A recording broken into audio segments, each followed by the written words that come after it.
Ceci est un livre audio autogénéré par Google. L'état civil en Côte d'Ivoire. Enseignement et éducation en Afrique. Dirigé par Magloire Kede Onana. En ces temps de crise généralisée, l'Afrique, comme beaucoup d'autres continents de la planète, traverse des moments extrêmement difficiles dans tous les secteurs d'activité. Au plan de son secteur éducatif, objet de nos investigations, la crise ne cesse d'assombrir la vie des différents acteurs de nos communautés éducatives. Les parents pour la plupart démissionnent chaque jour devant leurs responsabilités. Les enseignants qui pourtant ont entre autres tâches celle d'exercer dans les jeunes esprits la faculté de penser et de développer en eux le sentiment de la valeur de l'homme deviennent de plus en plus comme des bouches inutiles. Premiers passeurs culturels, ils ont toujours du mal à affirmer leur autorité devant une jeunesse devenue esclave dans l'usage de nouveaux moyens sophistiqués de diffusion de la seule culture moderne. Une telle situation installe tous les acteurs ainsi désignés dans un malaise profond, accentué par leur porte-monnaie qui ne répond plus à tous les défis. La conséquence au niveau des apprenants va être la langueur, la désertion, l'angoisse ou la phobie permanente des échecs et le désenchantement sur les lendemains de l'école. Pour s'élever au-dessus de toutes nos limitations, l'alternative qui semble s'imposer à nous tous est « créer ou disparaître ». Nous devons pour ainsi dire nous employer à la production radicale de nouvelles manières de voir, de faire et d'être, autant d'orientations et de combinaisons originales sous l'effet desquelles un nouveau redécollage est possible au risque de devenir comme des balafons crevés.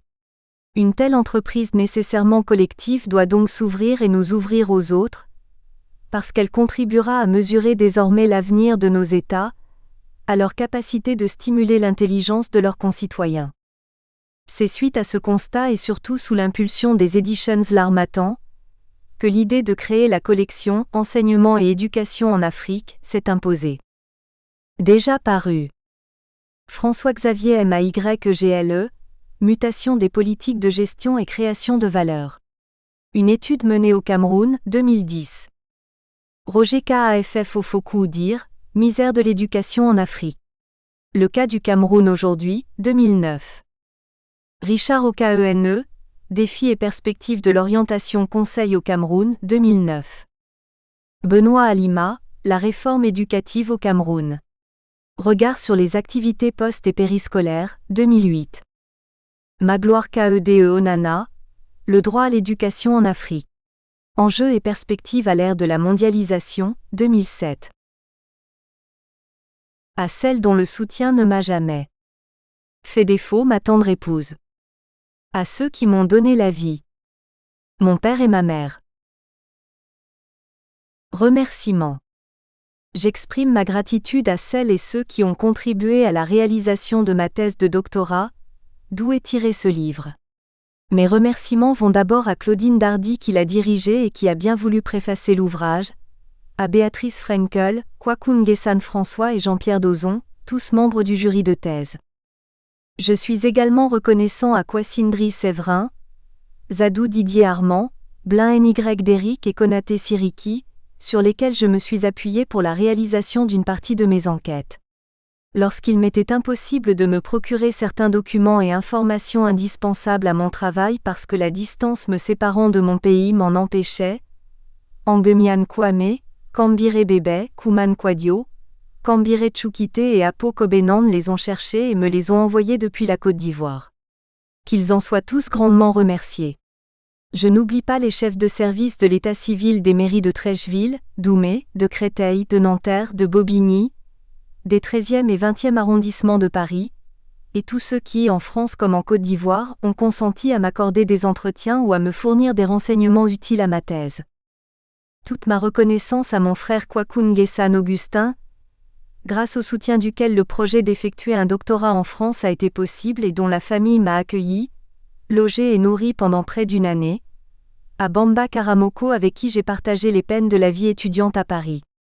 Sincères remerciements à mes amis DE Onana Magloire, philosophe de l'éducation et directeur de la collection Enseignement et Education en Afrique aux éditions L'Harmattan, et Ngoran Kofi Parfait, enseignant-chercheur à l'université de Bouaké. Le premier m'a encouragé à écrire et aidé à faire éditer l'ouvrage. Tous les deux m'ont relu. Pour finir, je pense à tous mes frères et sœurs en la foi qui m'ont soutenu. Au ciel et à vous tous je dois ce livre. Préface. Venir présenter l'ouvrage de Conan J. Kwaku est un grand bonheur. Son sujet me tient particulièrement à cœur, l'état civil. Ce mode d'enregistrement des événements de la vie privée, naissance, mariage, décès leur donne une existence écrite matérialisée par des documents, des actes, et fait place aux individus concernés dans une culture écrite. L'écriture officielle de l'état civil tend à se mondialiser. Les incitations internationales vont dans ce sens. Être inscrit à l'état civil est nécessaire pour accéder aux droits universaux. Tout individu a droit à un nom et une nationalité, proclame la Déclaration universelle des droits de l'homme, mais aussi pour bénéficier de droits sociaux. Mais cette inéluctable mondialisation s'accompagne d'effets dont il faut prendre la mesure. Elle impose un modèle identitaire, nom, prénom, âge, lieu de naissance, dont les marques ne sont pas universelles. Caractéristiques d'une société de culture écrite, elles peuvent heurter des réalités socio-culturelles infiniment diverses. Conan J. Kwaku a su se saisir de ce sujet neuf et complexe, se l'approprier de façon originale, faire sienne une approche socio-anthropologique contextualisée en Côte d'Ivoire alors même que des travaux de quelques envergures sur le sujet ne parvenaient à publication qu'en fin de son parcours de doctorant. Travailler à distance pour une partie de son terrain d'observation l'a obligé à se montrer très inventif dans la méthode d'enquête, mobilisant condisciples et amis au pays, dans un vrai travail d'équipe tandis qu'il explorait en France quelques aspects de la confrontation des Ivoiriens à leurs papiers, trouvant matière à comparaison et à relever différentes adaptations d'un système de fait hérité de la France coloniale. Il s'est montré particulièrement efficace dans l'utilisation des ressources documentaires, constituant une bibliographie très étoffée et un univers relatif au sujet très riche. Comme cette écriture officielle contribue à construire une personnalité juridique, il lui a fallu se familiariser avec des connaissances de droit qui ne figurent pas fréquemment dans le bagage ordinaire du sociologue. Il a ainsi patiemment construit un objet de recherche très bien documenté, et déployé l'enquête appropriée à en traiter les différentes facettes. Il a surtout constamment confirmé les qualités d'écriture et de clarté que j'avais aperçues dès son projet de candidature doctorale, et qui pour tout dire m'avait incité à encadrer son travail. Il s'est, de fait, toujours tenu éloigné de ce jargon qui quelquefois veut tenir lieu de théorisation pour des chercheurs débutants et naïfs. À cette disposition très boileauiste, ce qui se conçoit bien s'énonce clairement et vice-versa d'ailleurs. Il associait une qualité d'écoute, une réceptivité aux critiques, aux remises en cause, aux injonctions de 100 fois sur le métier remettre l'ouvrage. Une réactivité et une patience remarquables quand par ailleurs la condition de doctorant étranger n'est pas si aisée à assumer. La clarté de son écriture, la simplicité de son style sont certainement un atout essentiel aujourd'hui encore. La publication de cet ouvrage à la lecture plaisante en témoigne. La directrice de thèse est comblée. Conan J. Kwaku a parfaitement répondu au pari implicite fait sur lui, et mieux il dépasse d'ores et déjà l'exercice universitaire. Il traite du devenir de l'état civil colonial en Côte d'Ivoire, met en présence, compare, les identifications traditionnelles au sein de la parenté et de la famille et l'identification par l'état civil, répertorie des pratiques locales qui sont autant d'adaptations et de contournements de cette écriture officielle que l'État impose sans concession pour se construire. Il s'attarde sur les pratiques et usages à propos du nom, ou de l'âge dans le modèle état civil. Et choisit finalement de prôner un universalisme différencié, prenant aussi en compte la dimension appartenance à une nation. Le sujet est d'importance dans le contexte ivoirien. Ainsi traité, il est d'un fort potentiel. Bien des aspects abordés pourraient être à reprendre, à prolonger. Les réalités socioculturelles sont aussi réalités sociopolitiques.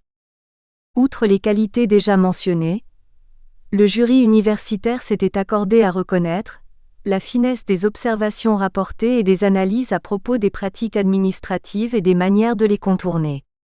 Justesse de ton, rigueur dans la démarche et dans la construction de la thèse ont été unanimement appréciées, de la part de spécialistes qui se complètent en tant qu'experts sur différents aspects de la recherche.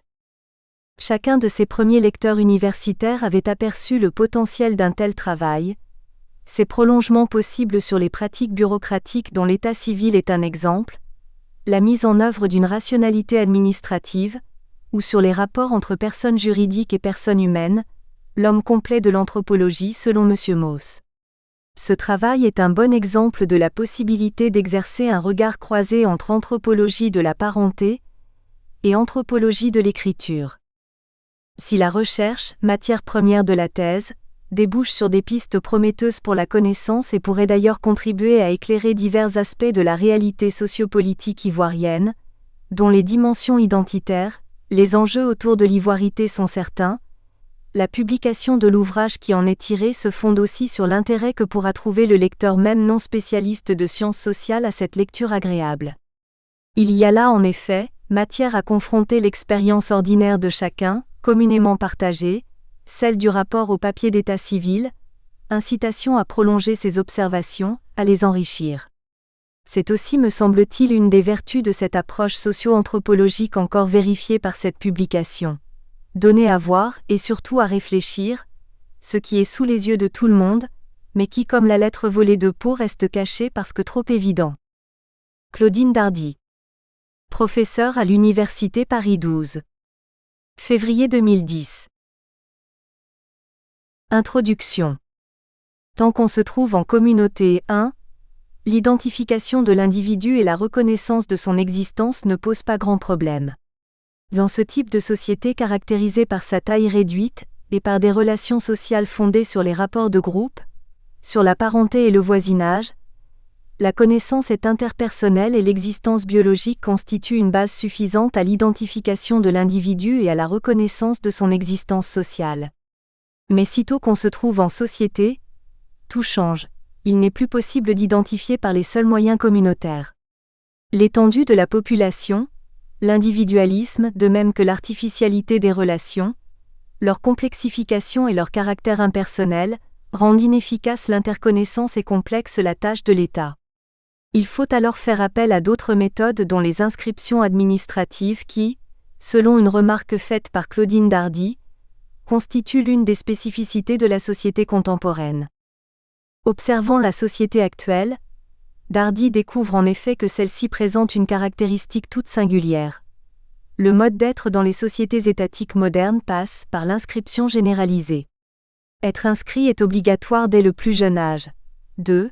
Tout doit être couché sur le papier, y compris l'individu qui, pour être reconnu comme tel, doit être inscrit et être capable de produire des preuves écrites de son inscription. L'État attribue à chacun une place écrite matérialisée par des papiers qu'il porte sur soi ou range chez soi, et qui sont supposés non seulement l'identifier, mais aussi attester sa place écrite.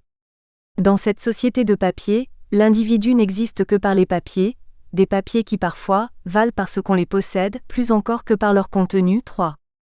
Sans être inscrit, on n'existe pas.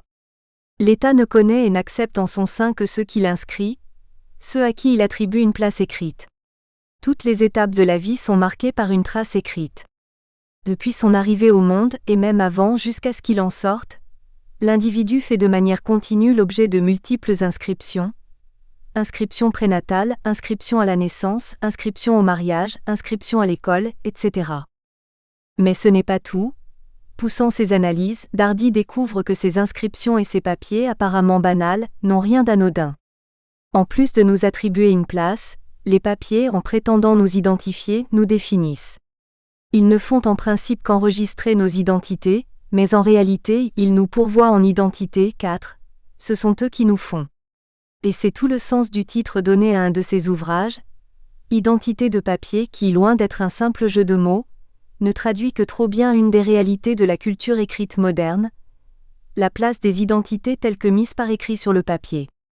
La seule identité qui vaille est celle figurant sur le papier. Elle l'illustre par une enquête réalisée au guichet d'un hôtel de ville 5. L'étude montre que même quand ils sont connus des agents de guichet, les usagers ont obligation de décliner leurs identités écrites, les identités telles qu'elles ont été inscrites sur les papiers ou autres formulaires et dossiers. En réalité, ce dont a besoin l'agent de guichet, c'est l'identité du papier, peu importe qu'on lui soit proche. Les papiers ne nous enregistrent donc pas, conclut-elle, ils déterminent notre existence. Elle diagnostique même que nos inscriptions et identités administratives possèdent une autonomie propre, qui leur confère une plus grande longévité que l'existence biologique. Elles sont plus fortes que nous, plus libres de circuler et dotées d'une espérance de vie infiniment plus grande. 6. Une personne décédée par exemple peut continuer longtemps de vivre administrativement. Au nombre de ces inscriptions administratives qui font l'individu, figure l'état civil auquel je m'intéresse dans ce livre. L'état civil qui n'était à l'origine qu'une institution localisée absente de plusieurs sociétés a fini par s'internationaliser. Non qu'il n'y ait plus de communautés, mais que même quand elles existent, elles ne sont plus des groupes humains indépendants. Toute communauté, aussi petite soit-elle, aussi authentique soit-elle demeurée, est rattachée à un ensemble plus vaste, à une société, à un État-nation. Où qu'on se trouve sur la planète, on échappe difficilement aux impératifs de l'état civil rendus nécessaires par les exigences propres à l'état moderne. Il est devenu un des incontournables piliers de l'état, dans son fonctionnement actuel. Aucun pays, vieux ou nouvellement sorti de la colonisation, n'échappe à la règle. Dès leur accession à l'indépendance, les jeunes États ont pour mission, entre autres, la poursuite du travail de mise en place de l'état civil commencé par le colonisateur. L'importance reconnue à l'état civil donne naissance à de nombreuses initiatives. Ainsi, le 25 septembre 1950, la Commission internationale de l'état civil 7 voit le jour à Berne avec pour objet de faciliter la coopération internationale en matière d'état civil et de favoriser l'échange d'informations entre les officiers de l'état civil. 8. Plus récemment, en 2002, une structure spécialement dédiée à l'état civil, l'Observatoire international de l'état civil, né au sein de l'Association internationale des maires francophones, AIMF. Reconnue par l'ONU comme une institution aux enjeux essentiels, notamment dans son volet enregistrement des naissances, l'état civil devient pour elle une des grandes préoccupations auxquelles doivent s'astreindre les pays. Elle publie sur le sujet, par le biais de sa division de statistiques, une série d'ouvrages neufs.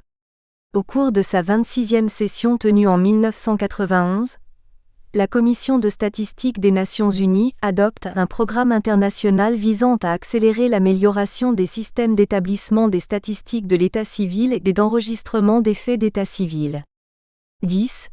Le programme prodigue au pays des encouragements et des recommandations techniques sur l'état civil.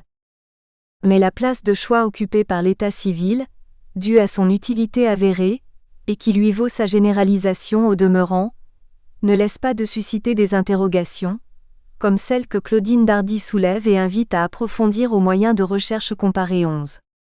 En considérant l'état civil, elle remarque que celui-ci n'est pas neutre, mais qu'il privilégie certaines marques d'identification et impose leur permanence. Aussi voit-elle dans la mondialisation de l'état civil des risques de violence culturelle. L'identité d'état civil par exemple, est à ses yeux, une identité de registre qui peut entrer en conflit avec les identités culturelles traditionnelles. 12. L'objectif de cet ouvrage est de prolonger ces réflexions en s'intéressant au cas précis de la Côte d'Ivoire. Deux principales interrogations seront à la base du cheminement. La première porte sur la cohérence entre modèles issus du système d'état civil mis en place à l'indépendance et le contexte socio-culturel. Au moins deux traits peuvent être dégagés de la société ivoirienne au moment de l'indépendance. Le premier, c'est son hétérogénéité. Avant la colonisation, la Côte d'Ivoire n'était pas un tout homogène, mais une pluralité de territoires et de micro-sociétés avec diverses langues et cultures. La diversité de ces territoires et micro-sociétés sera réunie, d'abord sous l'État colonial, puis sous l'État indépendant, en une seule entité territoriale et macro-sociale soumise à une administration centrale 13. En dépit de l'avènement de l'État-nation, de ce passage de ces sociétés éparses à l'État unitaire, la Côte d'Ivoire reste une société plurielle. L'unification ne fait pas subitement disparaître la pluralité ethno-linguistique. Les langues et les pratiques culturelles locales subsistent et continuent d'avoir de l'influence. Le deuxième trait est le fait que le pays vient juste de faire son entrée en culture écrite. Au cours de la période précoloniale, le mode de vie était globalement assis sur l'oral. Sans doute, l'Afrique n'était pas ignorante de l'écriture, le phénomène graphique y existe depuis bien longtemps. L'Afrique pourrait même avoir été le berceau de l'écriture. Il semblerait en effet d'après les fouilles effectuées en 1998 à quelques kilomètres au sud du Caire par l'archéologue allemand Günther Dreyer, que l'écriture soit premièrement apparue non en Mésopotamie, mais en Égypte aux alentours de 3400 ans avant Jésus-Christ. Pour sa part, le linguiste et sémioticien Simon Battestini trouve dans les signes abstraits de Blombo en Afrique du Sud, datant de plusieurs milliers d'années, la preuve de la naissance du langage écrit 14. L'Afrique berceau ou pas de l'écriture, quoi qu'il en soit, on sait que de l'Égypte pharaonique à la veille de la ruée coloniale, plusieurs systèmes d'écriture se sont développés en Afrique. Les hiéroglyphes, le libyque, les écritures éthiopiennes, le vaï et bien d'autres, dont certaines comme l'écriture copte dans la liturgie copte, l'écriture éthiopienne et le tifinagh sont encore en usage. On sait aussi que dans toute l'Afrique, de l'ouest à l'est, du Maghreb à Madagascar en passant par le Sahara, existe plus de 3 500 000 manuscrits que les ethnologues ont ignoré 15. Il se pourrait même, si on tient compte de l'habitude de l'Éthiopie ancienne consistant à mémoriser les manuscrits pour être redits oralement plutôt que d'être recopiés 16, que certains savoirs oraux africains soient liés à d'anciens manuscrits 17. L'Afrique n'est pas un désert scriptural au moment de la colonisation. Toutefois, que l'Afrique ait depuis longtemps des systèmes d'écriture ne constitue nullement la preuve que les sociétés précoloniales de Côte d'Ivoire sont des sociétés de culture écrite. On me rétorquera que les Akanes possèdent un riche système graphique et symbolique, ou que grâce à l'islam introduit dans le nord du pays vers le milieu du XIe siècle, l'écriture n'était pas entièrement étrangère à une partie des populations vivant sur le territoire ivoirien. Oui, Christian Ouzou Sarpong montre que pendant de longs siècles, leur souci d'archiver permet aux Akanes d'utiliser sur divers supports bois, tissage, etc., des écritures synthétiques, phonétiques, analytiques qui ajoutées à un ensemble d'images, de symboles, d'objets d'art et d'artefacts auxquels sont associés des textes, permettent aujourd'hui de retracer l'histoire de ce peuple 18. Le travail bien antérieur de Gorge Nyanggoran Bois 19 avait déjà mis en évidence l'existence d'une écriture akane. Sur les poids à peser l'or qu'il étudie, figurent des chiffres et d'autres signes qu'il situe à cheval sur le système alphabétique et le système idéographique. Il démontre que ces signes, qui peuvent être agencés et combinés de diverses manières pour signifier et pour effectuer des calculs mathématiques, sont la marque d'une écriture véritable. 20 Oui. Grâce à l'introduction de l'islam, naît dans le célèbre royaume de Kong une université qui devient au XVIIIe et XIXe siècle l'une des plus importantes de l'Afrique occidentale qui forme des théologiens et des jurisconsultes dont la réputation dépasse les frontières du royaume. 21 Université dont les activités contribuent à l'émergence d'un groupe social important, les Karamogo, groupe des apostrophes, érudits, docteurs de la loi musulmane, oulémas, etc., très organisés et ayant une forte influence sociale. Il s'agit là de constats irréfutables, mais il faut admettre que le système akane et l'islam dans le Nord n'ont pas donné lieu à une culture de l'écriture. L'écriture peut exister au sein d'une société mais n'être qu'accessoirement utilisée, et donc être oblitérée par la prédominance de l'oralité. Elle peut exister dans une société sans pour autant que s'y développe une culture de l'écriture. Une société peut connaître l'écriture, mais le mode de vie et la tradition peuvent y garder un caractère essentiellement oral, soit parce que l'écriture n'a qu'un usage marginal et restreint, soit parce qu'elle se situe à un stade d'élaboration n'en permettant pas un usage massif. Malgré leur système graphique, les Akanes précoloniaux ne peuvent être considérés comme des sociétés de culture écrite. L'islam n'a pas développé une culture écrite dans les sociétés musulmanes du Nord. L'influence qu'ont pu avoir l'islam et l'alphabet arabe sur les sociétés du Nord n'a rien de comparable avec la systématisation de l'écriture que va bientôt permettre la colonisation. Du reste, il faut préciser que l'écriture est prise dans ce livre non au sens très large de Battestini et d'Ouzou Sarpong 22, mais dans son acception restreinte. Battestini inclut dans l'écriture l'ensemble des pratiques signifiantes qui transcrivent la pensée. On trouve illustration de cette définition dans ces lignes d'Ouzou Sarpong. Chez les Akanes en effet, tout geste, toute expression du visage, tout vêtement, tout objet, en particulier lors des cérémonies rituelles, pas mimique des danseurs, gesticulation du tambourinaire, sandales du chef, couleur des pagnes, canne de l'okiemi, sièges royaux sculptés, etc., tout signifie, tout est écriture. 23. En parlant d'écriture et de culture écrite, je songe, non à l'ensemble des pratiques signifiantes, mais à l'écriture telle qu'elle s'est imposée aujourd'hui dans le monde et s'est immiscée dans tous les domaines de la vie, l'écriture entendue comme transcription de la parole. L'état civil sur lequel porte ma réflexion participe de cette dernière acception. En définitive, il n'est pas hors de propos de dire que la tradition est demeurée principalement orale en Côte d'Ivoire au moment de la colonisation, et que cette dernière marque la véritable entrée du pays en culture écrite. Avec la colonisation, l'usage de l'écriture devient systématique, l'administration a pour outil d'intervention et instrument de travail l'écriture, des écoles sont créées pour la diffuser, son utilisation se répand dans tous les domaines d'activité et de la vie. Rien de tel en Côte d'Ivoire avant la colonisation.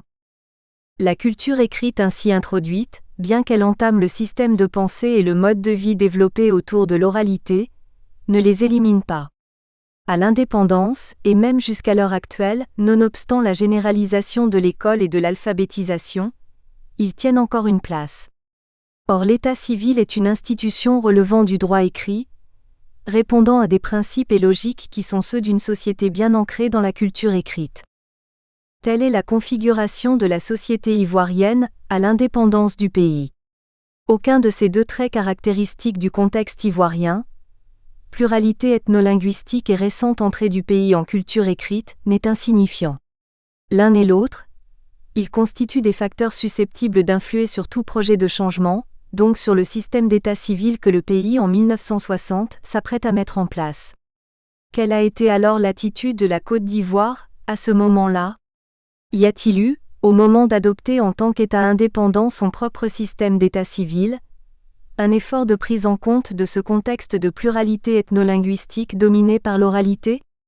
Les modèles et représentations que véhicule et défend le système mis en place à l'indépendance ont-ils un minimum de cohérence avec ceux en cours dans la société ivoirienne, ou sont-ils de nature à opérer de la violence culturelle ?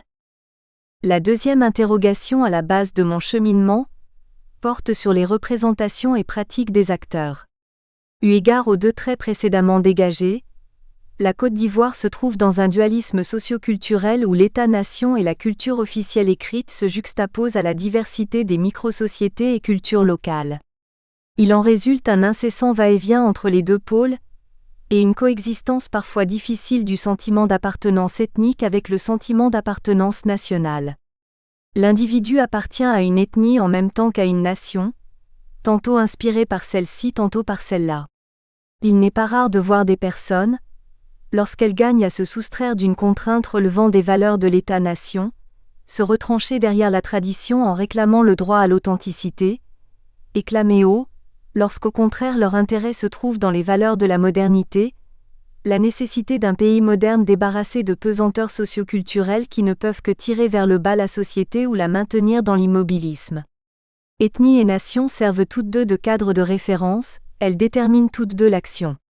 Pris entre les impératifs de l'appareillage officiel d'écriture qu'est l'état civil d'une part et le contexte socioculturel d'autre part, comment les acteurs et plus spécialement les usagers se comportent-ils ? Quel type de représentation et pratique mettent-ils en œuvre ? Telles sont les deux grandes interrogations abordées dans l'ouvrage. La première question sera étudiée dans les 2 premiers chapitres, et la deuxième dans les 4 derniers. 1. Le système et sa mise en place.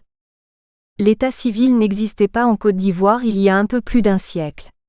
D'autres procédés en faisaient office.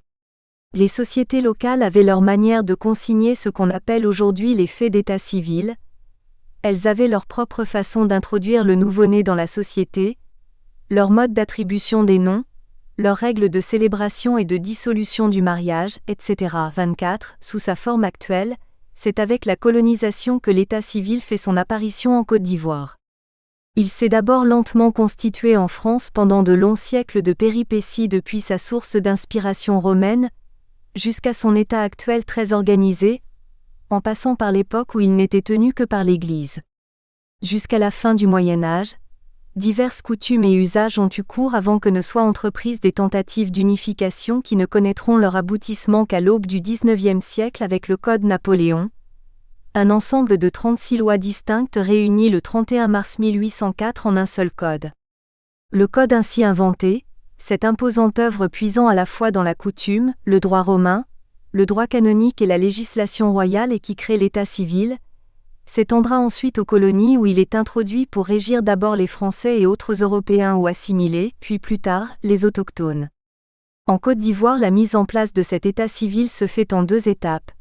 L'étape de la période coloniale et celle d'après l'indépendance. 1. L'état civil colonial.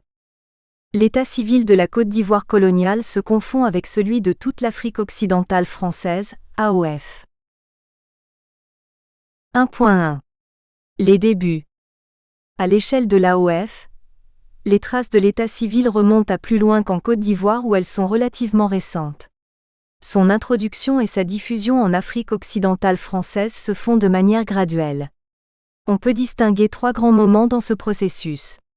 Il y a d'abord le temps de l'état civil, pré-Napoléon. L'état civil apparaît en Afrique de l'Ouest au XVIIIe siècle, alors que le code civil n'a pas encore vu le jour. C'est à Saint-Louis au Sénégal que sont introduits en 1730 les premiers registres 25. Le XIXe siècle marque la 2e étape, celle de l'introduction du code civil lui-même. Comme la phase précédente, c'est au Sénégal qu'elle a lieu à la suite d'un arrêté du gouverneur. Pris le 30 septembre 1805, l'arrêté n'entre en application que les années suivantes, mais sans être obligatoire. Il devient obligatoire avec un autre arrêté du gouverneur en date du 5 novembre 1830. La 3e phase est celle au cours de laquelle l'état civil connaît une expansion aussi bien à l'intérieur du Sénégal que dans toutes les possessions françaises d'Afrique occidentale. Au Sénégal, c'est à partir de 1818 qu'il atteint Gorée, puis plus tard, dans la 2e moitié du siècle, Rufisque et Dakar respectivement en 1869 et 1875. Hors du Sénégal, il atteint par arrêtés successifs la Guinée en 1892, le Dahomey actuel Bénin en 1894, et enfin la Côte d'Ivoire en 1896. Il est à préciser que cet état civil n'est pas encore celui des autochtones, mis à part ceux vivant dans les communes dont les populations ont de plein droit la citoyenneté française. C'est seulement au XXe siècle que, peu à peu, les populations autochtones dont celle de la Côte d'Ivoire seront concernées. Les autochtones de l'AOF ne commencent à bénéficier de l'état civil qu'avec une circulaire du gouverneur général, en date du 7 décembre 1916. Elle met en place un embryon d'état civil autochtone entièrement facultatif dont l'établissement des modalités d'application s'étalera sur plusieurs mois, entre avril 1918, en Mauritanie et avril 1919, en Guinée. Le premier registre s'ouvre en Côte d'Ivoire peu avant la circulaire de 1916, plus exactement en 1913, mais dans le seul cercle des lagunes. Cette ébauche d'état civil ne fonctionne que très sommairement. Seulement 3 actes sont dressés en 1913, 5 en 1914, 6 en 1915, 4 en 1916 et 13 en 1917-26, soit un total de 31 actes établis sur une période de 5 années consécutives.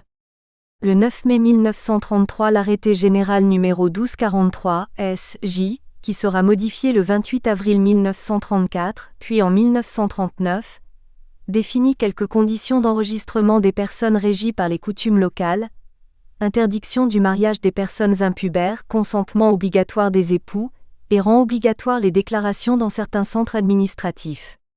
Mais le véritable acte de naissance de l'état civil autochtone, le principal texte dans cette constitution progressive d'un état civil pour les populations locales, reste sans nul doute l'arrêté général numéro 4602 AP du 16 août 1950 qui le généralise à tous les autochtones de l'AOF. 1.2. Texte instituant l'état civil indigène. L'arrêté de 1950 n'est pas spécifique à la Côte d'Ivoire. Il est applicable dans toute l'AOF aux personnes soumises aux coutumes locales, avec un régime spécial pour les populations des communes de Dakar, Rufisque et Saint-Louis au sujet desquelles l'article 2 précise que « les déclarations de naissance et de décès continueront à être faites aux officiers de l'état civil et à être transcrites sur les registres de l'état civil européen ». Le texte de 1950 sera modifié en 1953 par l'arrêté numéro 8/1948 AP du 8 décembre 1953, et en 1955 par les arrêtés numéro 92 AP du 8 janvier et numéro 2994 AP du 21 avril 1955. Mais ce ne sont pas des retouches majeures, elles ne modifient pas fondamentalement le texte d'origine. Il n'y aura plus de texte avant 1964, date à laquelle les nouvelles autorités ivoiriennes décident de reformer l'état civil du tout nouvel État indépendant par un ensemble de nouvelles lois. Même si pour l'époque il était important, l'arrêté de 1950 sur l'état civil autochtone n'a rien d'identique aux nombreuses dispositions du Code civil sur l'état civil. C'est un très petit texte composé de 28 articles répartis sur 6 chapitres. Le chapitre premier est un ensemble de 8 articles intitulés « Déclaration relative à l'état civil des personnes régies par les coutumes locales et des registres destinés à leur constatation ». Ce chapitre, le plus long de l'arrêté, traite des différents centres d'état civil et leur création, des registres et leurs formes, des délais de déclaration, des personnes autorisées à effectuer les déclarations, de celles habilitées à les recevoir et leur rémunération. Il organise l'état civil autochtone autour de centres principaux et de centres secondaires. Les centres principaux d'état civil sont constitués des chefs-lieux de cercle et de subdivision, des communes de plein exercice, des communes de moyen exercice et des communes mixtes. Les centres secondaires, eux, ne sont pas connus d'avance, leur création incombe au chef du territoire. Sur proposition des commandants de cercle et après avis de l'Assemblée locale, il peut en créer dans des chefs-lieux de canton, dans les agglomérations importantes ou dans les quartiers des grandes agglomérations. Dans les centres principaux d'état civil, les déclarations sont reçues par le commandant de cercle, le chef de subdivision, le maire ou leurs adjoints. Elles sont reçues dans les centres secondaires par le chef de canton ou son secrétaire, par un fonctionnaire en poste dans la localité, ou encore par toute autre personne jugée honorable et dont l'instruction permet de remplir cette tâche. Lorsqu'elle ignore la langue dans laquelle la déclaration est faite, les personnes chargées de la recevoir sont assistées d'interprètes. Les naissances, mariages et décès sont inscrits sur 3 différents registres ouverts pour chaque année le 1er janvier et clos le 31 décembre. Composé également de 8 articles, le deuxième chapitre de l'arrêté définit les modalités de rectification et de reconstitution des actes d'état civil. Les 2 articles du 3e chapitre traitent de la délivrance des copies d'actes d'état civil. Le chapitre 4 consacre ces 3 articles à la définition des personnes assujetties à l'état civil, de celles chargées de déclarer les faits d'état civil et du caractère facultatif de certaines déclarations. Le 5e traite du contrôle de l'état civil et de l'utilisation de recensements pour l'identification des personnes. Il institue un recensement périodique auquel sont assignés 3 objectifs. Dans les centres soumis à la déclaration obligatoire, ce recensement, qui doit être entrepris tous les 4 ans au moins, a pour but de contrôler la réalité et la véracité des déclarations, de rechercher les fraudes, les abstentions et les erreurs d'inscription. Dans les centres non soumis à la déclaration obligatoire, il sert à combler les lacunes de l'état civil par la délivrance à celui qui en fait la demande d'un bulletin d'état civil établi à partir des cahiers du recensement. Ce bulletin sera reconnu valable et suffisant chaque fois qu'un texte spécial n'exigera pas la production d'un acte d'état civil. 27. Le recensement périodique est enfin indispensable aux tribunaux auxquels il est fait obligation de consulter les cahiers du recensement avant toute décision impliquant l'état civil. Il mentionne pour chaque individu les renseignements pouvant permettre son identification, filiation, date et lieu de naissance, mariage, divorce. Le contenu de ces cahiers a force de loi. Le dernier chapitre de l'arrêté traite des sanctions pour inexactitude, omission et retard dans les déclarations d'état civil et pour absence ou fausse déclaration lors des recensements. L'état civil autochtone, mis en place par l'administration coloniale, revêt quelques spécificités qu'il convient de relever pour mieux comprendre et analyser le choix effectué au lendemain de l'indépendance par les autorités ivoiriennes. 1.3. Particularité de l'état civil indigène. L'état civil autochtone a cette particularité d'être discriminant mais tolérant envers les coutumes, un état civil à minima et suscitant peu d'intérêt. Un état civil discriminant. L'arrêté général de 1950 qui, rappelons-le, n'est pas spécifique à la Côte d'Ivoire, est le véritable point de départ de l'état civil dans la colonie. Mais cela ne signifie pas, ainsi qu'on a pu le constater, qu'il n'existait pas d'état civil avant cette date. Il y en avait un, mais destiné aux Français. Le texte de 1950 instaure et réglemente dans toute l'AOF l'état civil des populations locales en s'appuyant sur un principe fondamental de l'empire colonial. Ce principe, dont l'application dépasse le cadre de l'état civil, il touche le domaine pénal, le domaine de l'emploi, etc., consiste à distinguer le citoyen français du sujet français. Avec l'abolition de l'esclavage et la reconnaissance de l'égalité entre tous les hommes, la colonisation ne peut plus s'appuyer sur l'opposition libre et esclave. Lors des conquêtes coloniales, les populations conquises sont considérées comme françaises et la France s'engage à ne pas porter atteinte à leurs lois, coutumes et institutions. Les administrateurs coloniaux, comme Clausel en 1901 et 1909 et Brévier en 1931-28, font même réaliser des enquêtes visant à recueillir les coutumes locales sur la base desquelles devra fonctionner la justice autochtone. Mais comment accorder la qualité ? Nous espérons que vous avez apprécié cet aperçu. Pour continuer à écouter ce livre audio sur Google Play Livres, utilisez le lien dans la description de la vidéo.